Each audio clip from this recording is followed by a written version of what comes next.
ৰাস্তাত দমে দমে টকা কোনে পেলাই থৈ গ'ল ইমান টকা 50 টকীয়া নোটৰ বান্ডিল উদ্ধাৰ ৰাজপথত প্ৰথমে এখন নোট তাৰ পিছত তিনিখন আৰু তাৰ পিছত বুটলি শেষ কৰিব নোৱাৰাকৈ 50 টকীয়া নোটৰ বান্ডিল পথচাৰীয়ে পুৱাই অহা যোৱা কৰোঁতে লক্ষ্য কৰে ইমান টকা কোনে পেলাই থৈ গ'ল কিয় পেলাই থৈ গ'ল প্ৰশ্ন বহুতৰ টকাৰ এই বান্ডিলে কৌতূহলৰ সৃষ্টি কৰে পথচাৰীৰ মাজত একাংশ লোকে সেই টকা বুটলিবলৈ চেষ্টা কৰিছে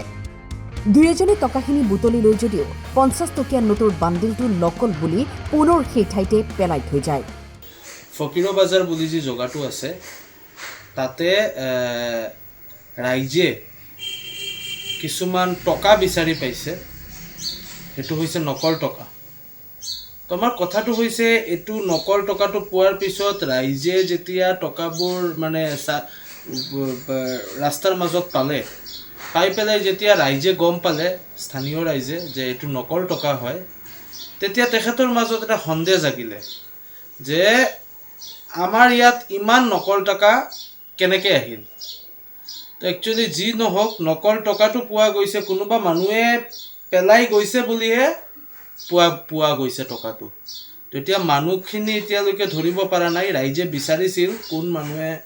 মানে এটো কৰিছে তো ৰাইজে মানুহজনক ধৰিব পৰা নাই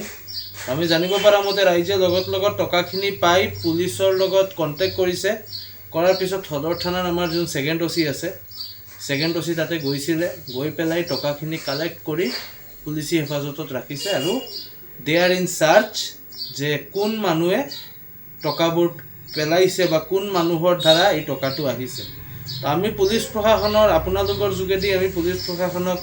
এটাই অনুৰোধ কৰিম যে যেহেতু এখন সীমান্ত জিলা আৰু ওচৰতে বাংলাদেশ বৰ্ডাৰ যাতে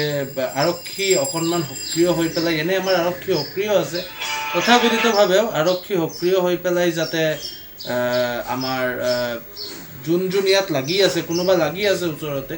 সিহঁতক যাতে ৰেড হেণ্ডেড কট কৰা হয় আৰু ক'ৰ পৰা এটো নকল টকাবোৰ আহিছে কোনে এটো মানে কোন এটো নেপথ্যত কোন আছে এটো যাতে আৰক্ষীক মই ৰিকুৱেষ্ট কৰিম এসপি মহোদয়াক মই ৰিকুৱেষ্ট কৰিম যাতে এটো ইন্টাৰভিন কৰে শ্ৰীভূমিৰ ফকিৰা বজাৰত 50 টকীয়া নোটৰ বান্ডিল উদ্ধাৰ হৈছে এনেদৰে ৰাজপথত শ্ৰীভূমিৰ পৰা সৌমিত্ৰ দাসৰ ৰিপৰ্ট টাইম 8